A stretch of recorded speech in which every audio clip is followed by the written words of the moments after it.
Good afternoon, everyone. My name is Melody Mercedes. My assigned topic for today is organizing and decluttering techniques.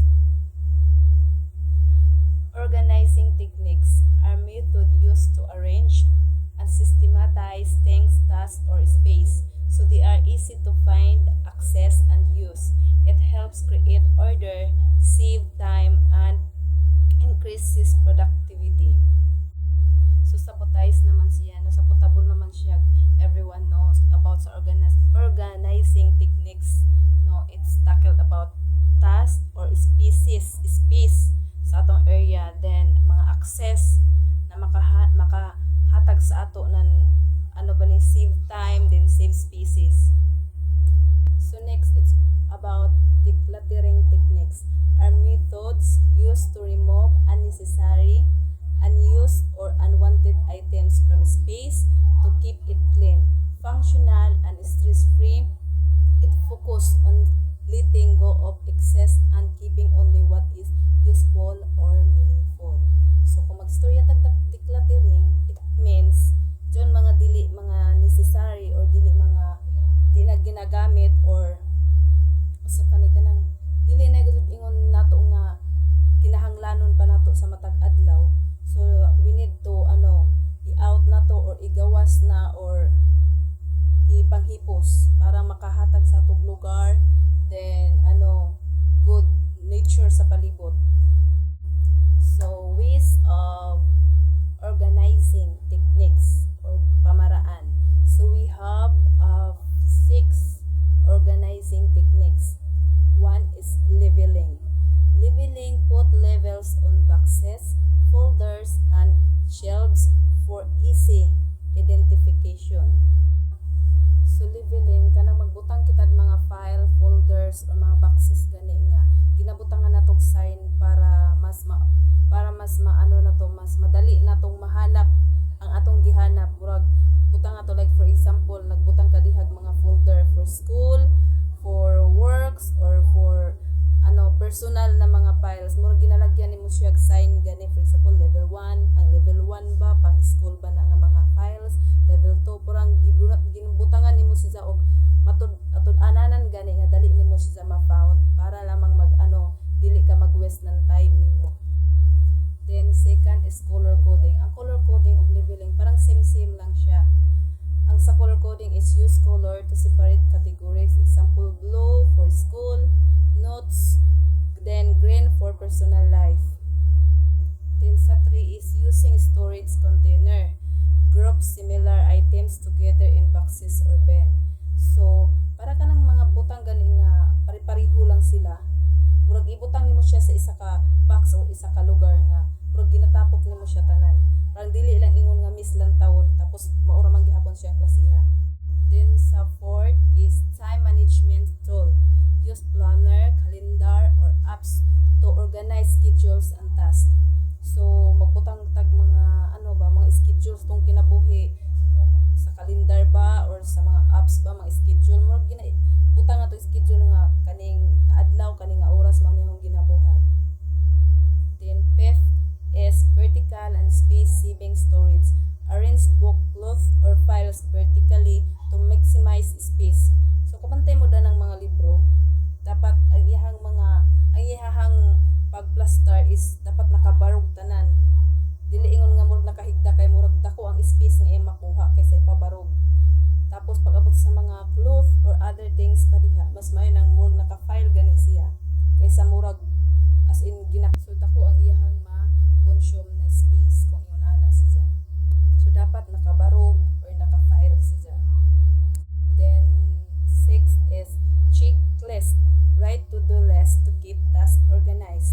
So parang gina suwat nimo kung unsa tong mga naka-organize na or dapat ipang-organize nimo para lang sa time management tool, pero ang kalahian lang niya ginasuwat nimo kung unsang imuhang task karon nga adlaw or this week. Ikaduha, it's about decluttering techniques. We have 6 decluttering techniques. So, matud pa ni, so ang method ni Marie Kondo, keep only items that spark joy. So, ibilin lang or ibutang lang sa imo area or balay or kwarto ang mga butang nga nakahatag pa nimong value or kalipay or may memory pa ka nga mahinumduman nimo nga mas like for example pictures or mga items na nakahatag sa imunan di lang iyon kalipay nga kanang murag spark sa imuhang palibot, no? So amo jaon dinto one in one out rule. It means for every new item you bring in, remove one old item. So kung may bag-o kang gi suyod or may bag-o kang gipalit, dapat ang mga isa sa mga daan ni mga butang imong ipang out na. Like for example, namalit ka ng mga kitchen item, mga plato diha or mga kutsara bag-o. Tapos ang imong old na mga items sa kusina or kitchen sa mga plato na mga liki or mga stain or something mga lipano, so isa na sila nga hawaon na kay may bag-o naman. So that's it means one in one out rule. Then 3, the 4 box method.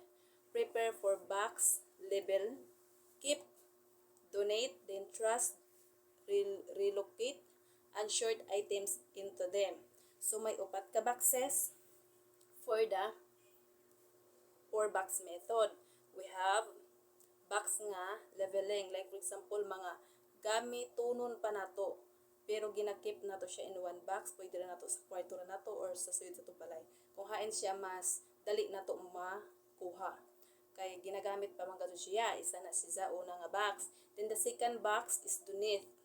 Yung mga butang nga kaniyang okay pa siya pero di na nimo siya ginagamit, so ibutang niyo sa isa ka box na pang donation. Then second box is trash.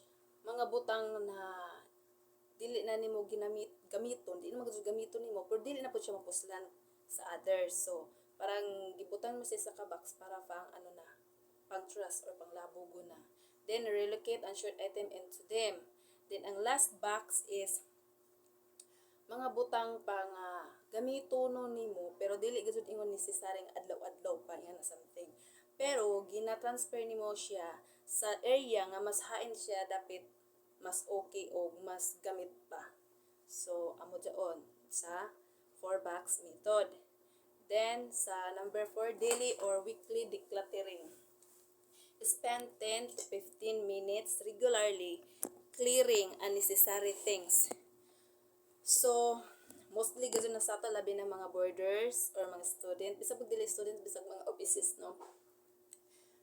Naman dili na yun adlaw-adlaw, napoy time to time, no? So, unsa man ang mostly nga mga decluttering nato or ginalabog nato nga kanang ana ra nga mga time or mga seconds. Like for example, kung isa ka estudyante, may mga papel diha, may mga diha, mga bakayan-bakayan or something, may mga abog-abog di sa imong agi, something kuan imong inagihan ra silbi. So mao na ginamen sa daily or weekly decluttering. Imong agi ra ana nga time. So amo ra nay mga katag nimo diha nga dili na ginagamit or naghatag og sagbot diha. So imo na silang hatagag oras para maghinlo. Then minimalism approach. Focus on keeping only essential and useful item. So it means dapat mga butang lang nagamit lang gajud nimo ang naa diha sa imuhang ginakip nimo. Then digital decluttering. Kumulang tag digital decluttering about jaon sa mga suyod sa tong cellphone na nakahatag ng mga storage ng mga full storage. So kanang mga dili na waya na sa mga pictures na tapos na or na hatag na or na send na or na upload na, di na ingon naggamit na sa imong cellphone, so gina-delete na mga files sa unang panahon pa nimo mga files na waya na nimo karon gina-need, no? So pang delete na jaon. So amo jaon ang digital decluttering. So that's all and thank you.